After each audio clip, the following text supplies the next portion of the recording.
Hello बच्चों, मैं स्मिता विजयवर्गीय स्वागत करती हूँ आपका आईसीटी वर्चुअल क्लासरूम में। आशा करती हूँ आप भी स्वस्थ होंगे और अच्छे से अपनी पढ़ाई कर रहे हैं। बच्चों, आज हम पढ़ने जा रहे हैं क्लास 12 की केमिस्ट्री और क्लास 12 केमिस्ट्री में हमारा चैप्टर चल रहा था केमिकल काइनेटिक्स। तो इसी को ही आगे हम आज कंटिन्यू करेंगे।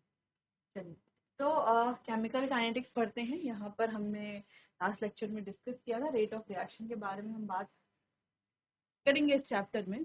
ठीक है, रेट, उसके मेजरमेंट, क्या फैक्टर इफेक्ट कर रहे हैं, थ्योरीज के बारे में भी लास्ट में बात करेंगे। ठीक है, तो ये एक तरह का फ्लो चार्ट हमने बनाया था जहाँ पर हमने सारे टॉपिक्स लिख दिए थे जो हमें इस चैप्टर में पढ़ने हैं।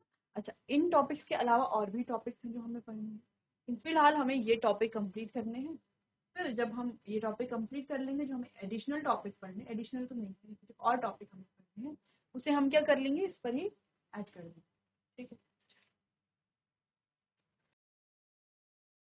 तो केमिकल काइनेटिक्स के बारे में बात की थी हमने, जहाँ पर ऐसी ब्रांच जो डील करती है, जिससे हम क्या स्टडी करते हैं, रिएक्शन के रेट, रेट ऑफ रिएक्शन, इसे क्या कहा जाता है, केमिकल काइनेटिक्स। फिर हम कुछ फैक्टर्स पढ़ेंगे जो केमिकल काइनेटिक्स में जो इन्वॉल्व है, जैसे रिएक्शन मैकेनिज्म है, कंसंट्रेशन, टेम्परेचर, प्रेशर, कैटलिस्ट। ठीक है, जो रेट ऑफ रिएक्शन के कंट्रोल करते हैं, या हम कह सकते हैं अफेक्ट करते हैं। तो रिएक्शन के टाइप्स के बारे में हमने बात कर ली थी, रिएक्शन के रेट के बारे में बात कर ली कि कैसे रेट निकालें। ठीक है, ये फॉर्मूला हमने पढ़ लिया था, बहुत इंपॉर्टेंट फॉर्मूला है। फिर हमने देखा कि ये फॉर्मूला क्या है, प्लस माइनस लिखा हुआ है। प्लस माइनस क्यों लिखा हुआ है? रिएक्टेंट के लिए क्या होता है, माइनस में लिखा जाता है रेट, और प्रोडक्ट के लिए प्लस में, क्योंकि रिएक्टेंट की कंसेंट्रेशन टाइम के साथ साथ कम हो रही है, प्रोडक्ट की कंसेंट्रेशन टाइम के साथ साथ क्या हो रही है, बढ़ रही है, कंसेंट्रेशन में चेंज आ रहा है। क्लियर? इसीलिए तो इसको हमने ग्राफ के माध्यम से बहुत अच्छे से डिटेल में डिस्कस किया। यहाँ तक कि जो हमने सबसे पहले स्टार्टिंग में जो ग्राफ देखा, वो भी क्या है, रिएक्टेंट प्रोडक्ट का ग्राफ है। ऐसा ग्राफ देखा था ना हमने। ये क्या शो कर रहा है, ये शो कर रहा है कि with time concentration of product is increasing, increase हो रही है, और कंसेंट्रेशन ऑफ रिएक्टेंट क्या हो रही है, डिक्रीज हो रही है। ठीक है, इंस्टेंटेनियस रेट के बारे में बात कर ली थी, स्लोप ऑफ ग्राफ के बारे में, स्लोप ऑफ ग्राफ क्या है, कैसे कैलकुलेट करना है। फिर हमने कुछ क्वेश्चन कर लिए थे यहाँ पर। फिर हमने बात की rate of appearance and rate of disappearance. हमने देखा कि जो रेट ऑफ अपीयरेंस है और रेट ऑफ डिसअपीयरेंस, तो रेट ऑफ डिसअपीयरेंस यानी कि गायब जो हो रहा है ना, तो कौन हो रहा है, जो कम हो रहा है, धीरे धीरे कंसेंट्रेशन कम हो रही है, वो है रिएक्टेंट। तो रेट ऑफ डिसअपीयरेंस किसके लिए है, रिएक्टेंट। वही जो अपीयर हो रहा है उसको हम क्या कह सकते हैं, रेट ऑफ अपीयरेंस। कौन हो रहा है बार बार अपीयर, प्रोडक्ट। तो रेट ऑफ अपीयरेंस किसके लिए डिफाइंड है, प्रोडक्ट के लिए डिफाइंड है। या हमने एक शॉर्ट फॉर्म याद की थी, डॉक्टर ए। तो डॉक्टर एपी यानी कि DRAP। DR का मतलब है कि डिसअपियरेंस किसके लिए, आर यानी कि रिएक्टेंट के लिए, और AP यानी कि अपीयरेंस किसके लिए, प्रोडक्ट के लिए। ठीक है, तो ये है दोनों का फॉर्मूला, रेट ऑफ अपीयरेंस और डिसअपियरेंस। फिर हमने रिएक्शन के रेट के बारे में बात की थी, और किसी भी रिएक्शन का रेट कैसे लिखा जाता है वो हमने देख लिया था, सीख लिया था रिएक्शन का रेट लिखना। जैसे यहाँ पर एक सिंपल सी रिएक्शन दी हुई है, इसका रेट हम कैसे लिखेंगे। रेट में क्या क्या इंक्लूडेड है, रेट ऑफ डिसअपियरेंस और रेट ऑफ अपीयरेंस भी है। ठीक है, जैसे हमने कहा ये हमने लिखा हुआ इसका ए के लिए, तो ये कितना है, ये क्या है, ये जो आधा है ये रेट ऑफ डिसअपियरेंस है पूरा।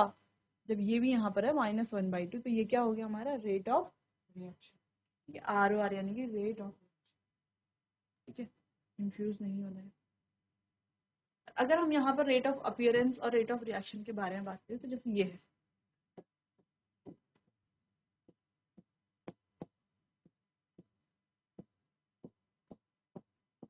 यहाँ पर ये जो है, ये है रेट ऑफ अपीयरेंस, और ये जो पूरा है ये क्या है, ये है रेट ऑफ रिएक्शन। ठीक, क्लियर है, समझ में आया।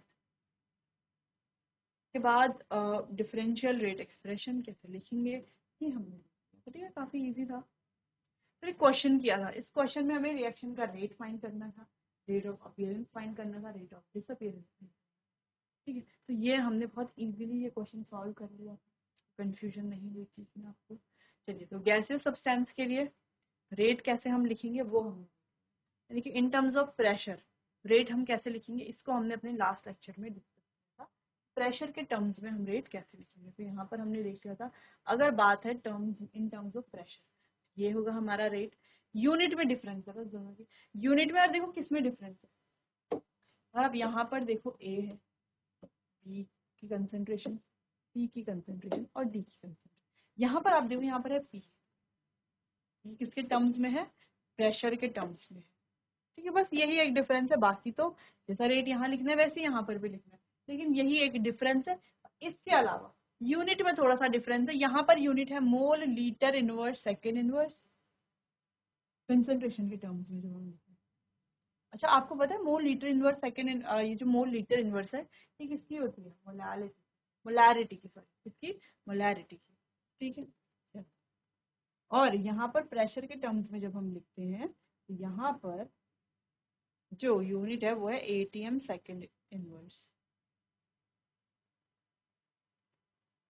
जितना ध्यान रखना है, डिफरेंस है।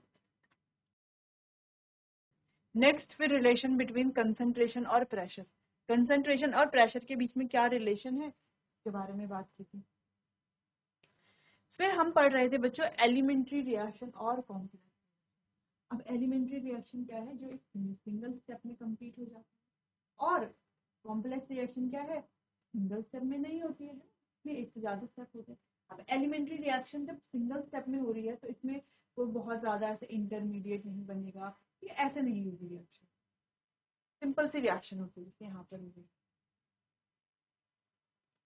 कॉम्प्लेक्स रिएक्शन की बात करें तो ये कैसी होती है, यहाँ पर एक से ज्यादा स्टेप होते हैं, इंटरमीडिएट भी बनता है। ठीक है, अच्छा यहाँ पर एक जैसे बहुत सारे स्टेप है तो एक स्टेप क्या होगा, जैसे ये रिएक्शन है तो इसका एक ही स्टेप है, तो यही इसका सब कुछ है, रेट डिटरमाइनिंग भी यही होगा, सारा स्टेप यही होगा, फास्ट भी स्लो भी। लेकिन यहाँ पर एक से ज्यादा स्टेप है, और हर एक स्टेप क्या है, एक एलिमेंट्री रिएक्शन है। तो ये स्टेप एक अपने आप में एक एलिमेंट्री है, ये भी अपने आप में एलिमेंट्री है, ये भी अपने आप में एक एलिमेंट्री है। लेकिन दूसरी चीज ये है कि यहाँ पर क्या होता है, रेट अगर हमें डिटरमाइन करना है तो वो कौन से स्टेप से हम डिटरमाइन करेंगे, वो हम देखेंगे कौन सा स्टेप यहाँ पर सबसे स्लो स्टेप, सबसे स्लोवेस्ट स्टेप की मदद से ही हम रेट डिटरमाइन कर सकते हैं। ठीक है, तो आरडीएस यानी कि रेट डिटरमाइनिंग स्टेप, जो कि होता है हमारा सबसे स्लोवेस्ट स्टेप।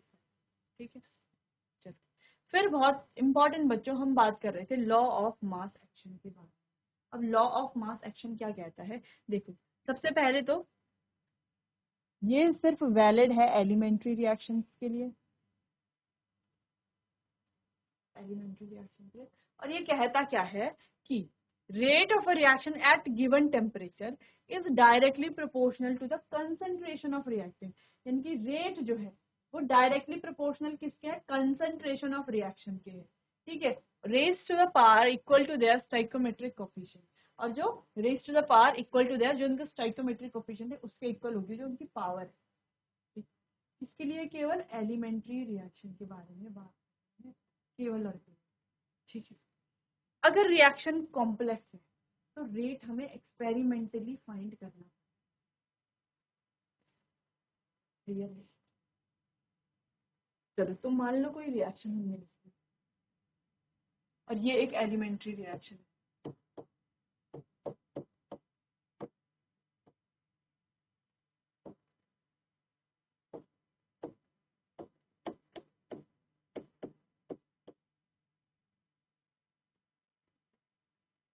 इसका रेट हमें तो कैसे लिखेंगे, जैसे अभी हमने पढ़ा रेट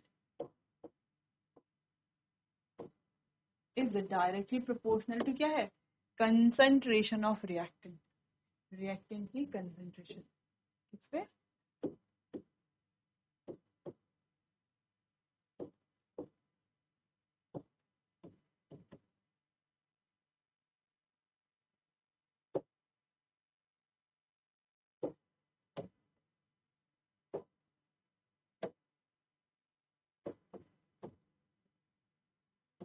रिएक्टेंट की कंसंट्रेशन पर क्या है, directly proportional.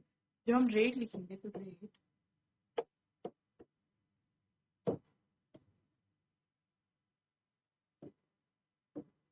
Is directly proportional to reactant क्या है A N1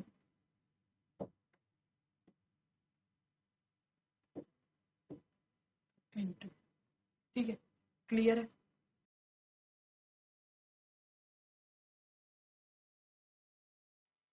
ठीक है, तो ये क्या है, रेट लॉ। तो ऐसे हम लिखेंगे इस तरीके से। अच्छा, इस प्रोपोर्शनल के साइन को हटाने के लिए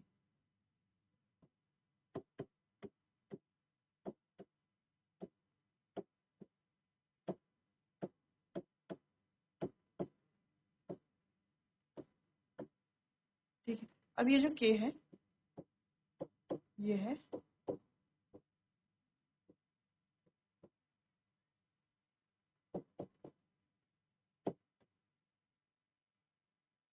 रेट कांस्टेंट।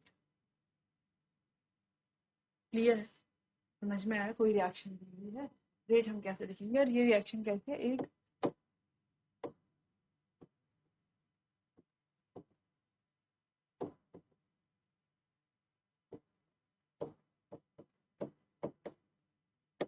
एक एलिमेंट्री रिएक्शन। ठीक है, तो जब ये एक एलिमेंट्री रिएक्शन है इस तरीके से हम इसका रेट फाइंड करेंगे। के क्या है यहाँ पर, रेट कांस्टेंट है, ये बाकी रेट है, ये क्या कंसंट्रेशन ऑफ। समझ में आया। तो हमने क्या डिफाइन किया था, रेट। यहाँ पर क्या होगा, टेम्परेचर की बात करें तो कहाँ क्या होगा, टेम्परेचर, गिवन टेम्परेचर। ठीक है, तो गिवन टेम्परेचर पर rate is directly proportional to concentration of reactant.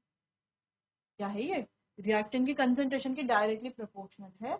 And raise to the power of and equal raise to the power equal to their stoichiometric coefficient. तो यहाँ पर ये और ये क्या है, इसका स्टोइशियोमेट्रिक कोफिशिएंट है ना, तो ये आ जाएंगे ऊपर पावर।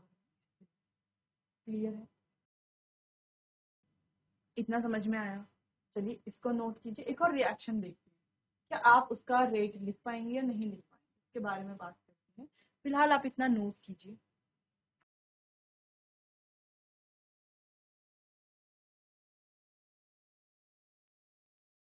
चलो आगे बढ़ते हैं। अच्छा, एक पॉइंट हमें लिखना है, हमें लिखना है कि रेट लॉ इज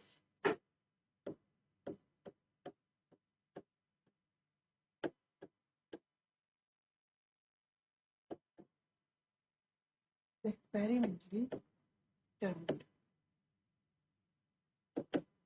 इसको डिटरमाइन कैसे करेंगे, एक्सपेरिमेंटली डिटरमाइन। इस तरह कोई रिएक्शन लिखते हैं, 2A plus 3C 3B 3CB give 4C। ये कोई रिएक्शन है, तो ये एक एलिमेंट्री रिएक्शन है। ठीक है, कोई भी रिएक्शन है, कोई भी रिएक्शन हो सकती है, कुछ स्टेप हो भी सकते हैं, नहीं भी हो सकते। अगर हमें इसका रेट लिखना है, रेट लिखना है, तो क्या हम सीधा डायरेक्टली ऐसा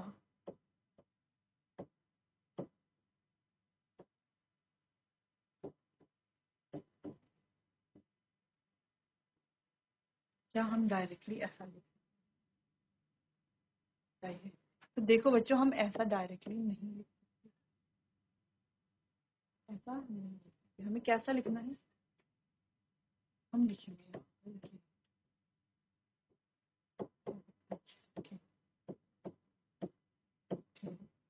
इसके जो ऑर्डर है ये हमें पता नहीं है। ठीक है,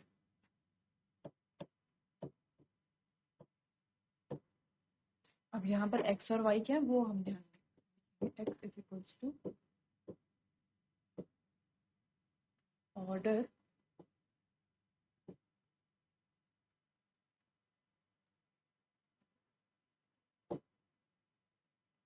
क्या है, ये ऑर्डर है x।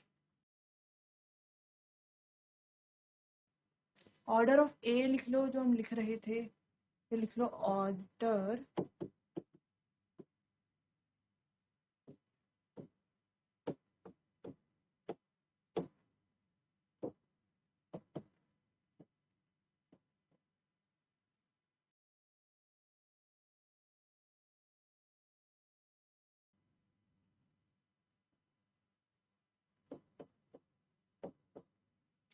Order with respect to B.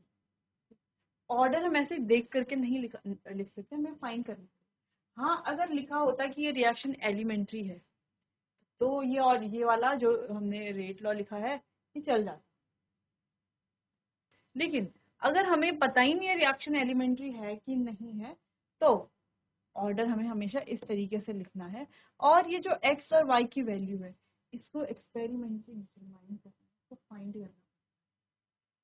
हम यहाँ पर लिख सकते हैं, ठीक है, इतना समझ में तो आ गया होगा। तो हम यहाँ पर लिख सकते हैं, if the reaction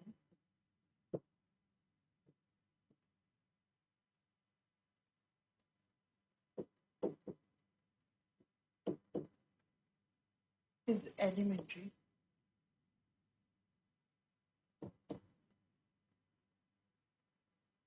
then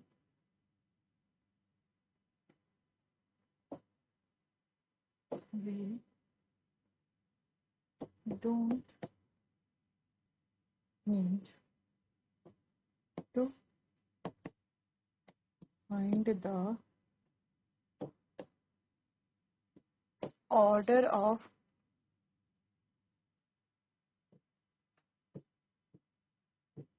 reaction, but if the reaction is not elementary,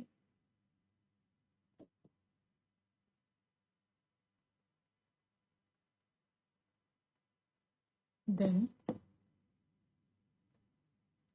we have to determine the order of the reaction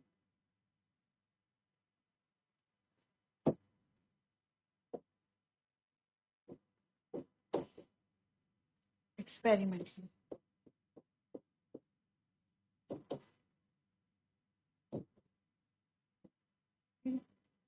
अगर रिएक्शन जो है वो एलिमेंट्री है तो ऑर्डर हम ऐसा लिख सकते हैं, लेकिन है ना, रेट लॉ ऐसा लिख सकते हैं, ऑर्डर ऐसे लिख देंगे। ऑर्डर बोले या रेट लॉ लिखेंगे, ठीक है, रेट लॉ भी लिख सकते हैं, ऑर्डर की जगह आप लिख लो रेट लॉ, रेट लॉ लिख लो। तो रेट लॉ हमें फाइंड करने की जरूरत नहीं। लेकिन अगर रिएक्शन क्या है, एलिमेंट्री नहीं है, तो हमें ऑर्डर फाइंड करना होगा, तो हमें रेट लॉ क्या करना पड़ेगा, फाइंड करना पड़ेगा। ठीक है, ऑर्डर लिखो, आप ऑर्डर को चेंज करके रेट लॉ लिखिए ऑर्डर की जगह। ठीक है, रिएक्शन का जो रेट लॉ है वो फाइंड करना।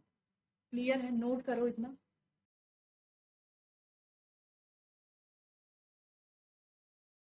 ठीक है, we don't need to find the rate law. Order नहीं, रेट लॉ लिखेंगे। तो कर लिया होगा आपने चेंज।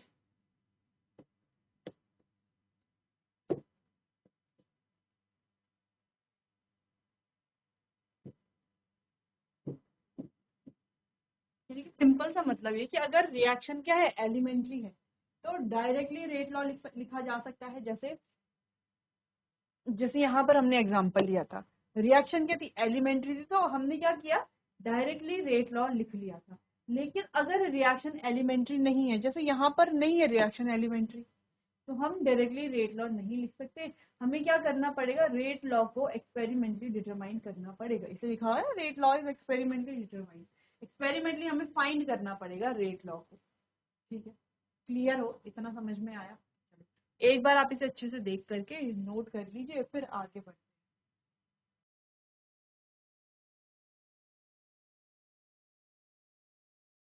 चलो आगे बढ़ते हैं, बात करते हैं मॉलिक्यूलैरिटी के बारे में और ऑर्डर के बारे में भी पढ़ेंगे। तो ऑर्डर के बारे में तो थोड़ा बहुत हम समझ रहे हैं, ऑर्डर होता क्या है। ये जो वैल्यू है ऊपर, इसको क्या कहेंगे हम, ये कैसे लिखते हैं हम, ऑर्डर। ठीक है, इसको भी हम डिटरमाइन करते हैं। चलो आगे बढ़ते हैं, मॉलिक्यूलैरिटी। मॉलिक्यूलैरिटी है क्या, देखिए जितने नंबर ऑफ रिएक्टिंग स्पीसीज हैं वही क्या हो जाएगा, उस रिएक्शन की मॉलिक्यूलैरिटी हो जाएगी। Molecularity of a reaction is simply the number of reacting species जैसे कि जितने कितने एटम्स, आयन्स और मॉलिक्यूल्स क्या कर रहे हैं, रिएक्ट कर रहे हैं, involving in an elementary reaction which must collide simultaneously. यहाँ पर एलिमेंट्री रिएक्शन को भी इन्वॉल्व किया जा रहा है, उसी को क्या कहेंगे, मॉलिक्यूलैरिटी कहेंगे, एक रिएक्शन। जैसे हम यहाँ पर कोई रिएक्शन लिखते हैं,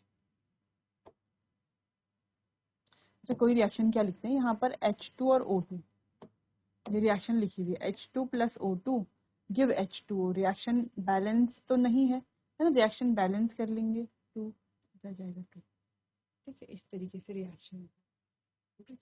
अब अगर हमें इसकी मॉलिक्यूलैरिटी बताना, तो मॉलिक्यूलैरिटी क्या है, इसकी मॉलिक्यूलैरिटी क्या है, यानी कि जो नंबर ऑफ रिएक्टिंग स्पीसीज। अब आप कहोगे एक ही है, एक ही नहीं, इसका जो स्टोइकियोमेट्रिक है वो भी तो देखना है। ये कितना है 2 और ये कितना है 1, टोटल कितने हो गया 3। तो ये क्या हो गया, टर्म मॉलिक्यूलर, या हम कहें ट्राई मॉलिक्यूलर। ये मॉलिक्यूलैरिटी कितनी है 3। जैसे यहाँ पर देखो ये रिएक्शन, तो यहाँ पर एक NH4 NO2 रिएक्ट कर रहा है और बना रहा है N2 + 2H2। तो हमें प्रोडक्ट से मतलब ही नहीं है, हमें मतलब है केवल और केवल रिएक्टेंट से। तो अगर आप ध्यान से देखो तो यहाँ पर ये तो एक ही है ना, तो मॉलिक्यूलैरिटी कितनी हो गई इसके लिए, हो गई 1। ये क्या है, एक यूनिमॉलिक्यूलर रिएक्शन। क्या है, एक यूनिमॉलिक्यूलर रिएक्शन। वही नेक्स्ट हम रिएक्शन देखिए, तो यहाँ पर है 2HI, तो ये 2 क्या हो गया इसका मॉलिक्यूलैरिटी, तो यहाँ पर मॉलिक्यूलैरिटी कितनी है 2, ये हो गई एक बाय मॉलिक्यूलर रिएक्शन। वही यहाँ पर हम देखें तो 2 ये हैं NO और एक ही O2 है ना, एक ही तो है, लिखा हुआ नहीं है तो लेकिन पता तो है हमें एक ही O2 है। तो 2 NO और एक O2 कितना हो गया, 2 + 1 3। ये क्या बन गया, एक ट्राई मॉलिक्यूलर रिएक्शन। कैसे होगा ये, ट्राई मॉलिक्यूलर। तो मॉलिक्यूलरिटी आपको समझ में आ गई कि जितने नंबर ऑफ रिएक्टिंग स्पीसीज है, वो एटम है, आयन है, मॉलिक्यूल्स है, जितने भी है उन्हें कैलकुलेट कर लेंगे और इस तरीके से यूनी, बाय और ट्राई। अच्छा ट्राई तक ही होते हैं, 3 से ज्यादा मॉलिक्यूलरिटी नहीं होती, जिसकी वजह से ये हम एक्सप्लेन करेंगे कोलिजन थ्योरी में, ठीक है, ऐसा क्यों होता है। फिलहाल आप इतना नोट कर लीजिए बच्चों, ये बहुत ज्यादा इंपॉर्टेंट है, मॉलिक्यूलरिटी ऑफ रिएक्शन।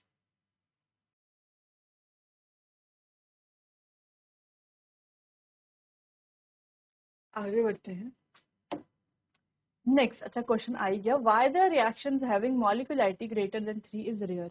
तो जैसे कि हमने कहा मॉलिक्यूलरिटी 1 हो सकती है, 2 हो सकती है, 3 हो सकती है, लेकिन ग्रेटर देन 3 हो भी सकती है बहुत कम केसेस में, लेकिन ये बहुत रेयर है, बहुत रेयरर चांसेस में ऐसा होगा। ऐसा होता है बच्चों कोलिजन की वजह से, ठीक है। अब कोलिजन क्या है, देखो जैसे जब H2 और O2 कोलाइड हुए होंगे, है ना, H2 और O2 कोलाइड हुए होंगे, तभी तो H2O बना होगा, ये तो बना होगा, ठीक है। तो इसके पीछे की जो थ्योरी है उसी को क्या बोलते हैं, कोलिजन थ्योरी। चलो तो जैसे हमने बात की, कोई भी कंपाउंड हमारा बनता है, कोई प्रोडक्ट हमारा बनता है, कैसे बनेगा, जब ये आपस में H2 और O2 कोलाइड करे होंगे तभी तो H2O बना, ठीक है। तो देखो 2 H2 और एक O2 ने कोलाइड करा तो H2O बना, ठीक है।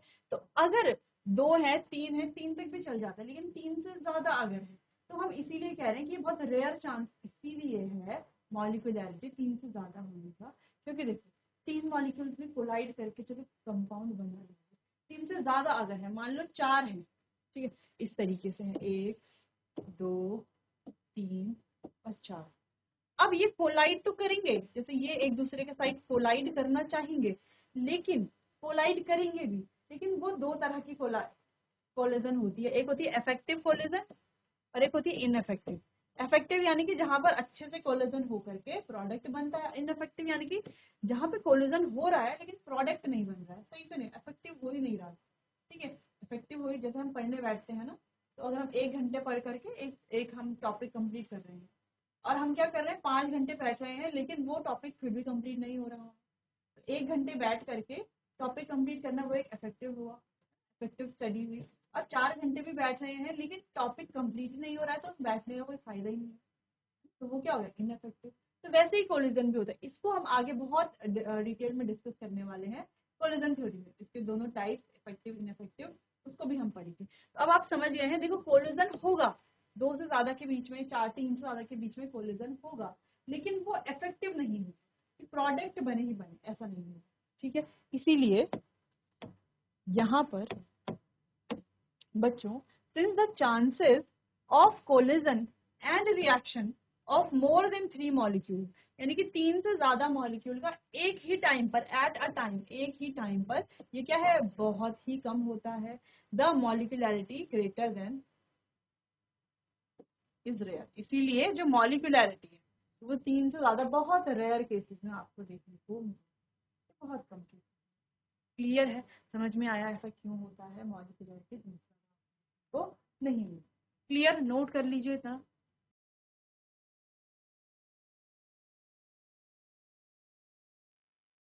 तो बच्चों अगर हम मॉलिक्यूलैरिटी की बात करें, जैसे हमने देखा कि 3 से ज्यादा नहीं हो सकती, बहुत रेयर केस होगा 3 से ज्यादा मॉलिक्यूलैरिटी हो, ठीक है। तो मॉलिक्यूलैरिटी देखो जीरो भी नहीं हो सकती, और कुछ ना कुछ कंबाइन तो हो रहा है, जीरो नहीं हो सकती, ठीक है। फ्रैक्शनल नहीं हो सकती, इनफाइनाइट नहीं हो सकती, नेगेटिव नहीं हो सकती, ठीक है। ये आपको ध्यान रखना है। आगे बढ़ते हैं, बात करते हैं molecularity of a reaction in case of complex reaction. चलो, तो किसी भी कॉम्प्लेक्स रिएक्शन में हैज नो मीनिंग, तो मॉलिक्यूलैरिटी का कॉम्प्लेक्स रिएक्शन में कोई मीनिंग नहीं है। Actually a complex reaction is the series of 2 और मोर एलिमेंट्री रिएक्शन। देखो कॉम्प्लेक्स रिएक्शन है क्या, जैसे हमने HBr का फॉर्मेशन पढ़ा था ना, कॉम्प्लेक्स रिएक्शन पढ़ी, यहाँ पे एग्जाम्पल देखा, ठीक है। तो कॉम्प्लेक्स रिएक्शन होती क्या है, उसमें बहुत सारी एलिमेंट्री रिएक्शन होती है, जैसे उसमें 3 थी, तो एक कॉम्प्लेक्स रिएक्शन पे उसमें बहुत सारी कॉम्प्लेक्स रिएक्शन, एलिमेंट्री रिएक्शन होती है। Thus it completes in several step, और इसको कंप्लीट होने में बहुत सारे स्टेप लगते हैं।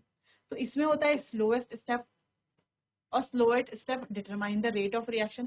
Hence, we find out the molecularity of the slowest elementary reaction of a complex reaction, which is in general simple to the overall order of the complex reaction. तो यहाँ पर हम क्या करते हैं, molecularity of the so slowest elementary reaction find करते हैं, जो कि क्या है, ओवरऑल ऑर्डर फाइंड करने के भी क्या है, बराबर ही है, ठीक है। तो मॉलिक्यूलैरिटी ना तो जीरो हो सकती है, ना नेगेटिव हो सकती है, ना फ्रैक्शनल हो सकती है, और ना ही इनफाइनाइट हो सकती है। तो ये मॉलिक्यूलैरिटी की कुछ प्रॉपर्टीज हैं, ये हम कह सकते हैं। जीरो नहीं हो सकती, कैसे होगी, कोई रिएक्शन है कि मॉलिक्यूलैरिटी तो होगी होगी, जीरो नहीं होगी। क्लियर है, चलिए इसे आप एक बार नोट कर लीजिए।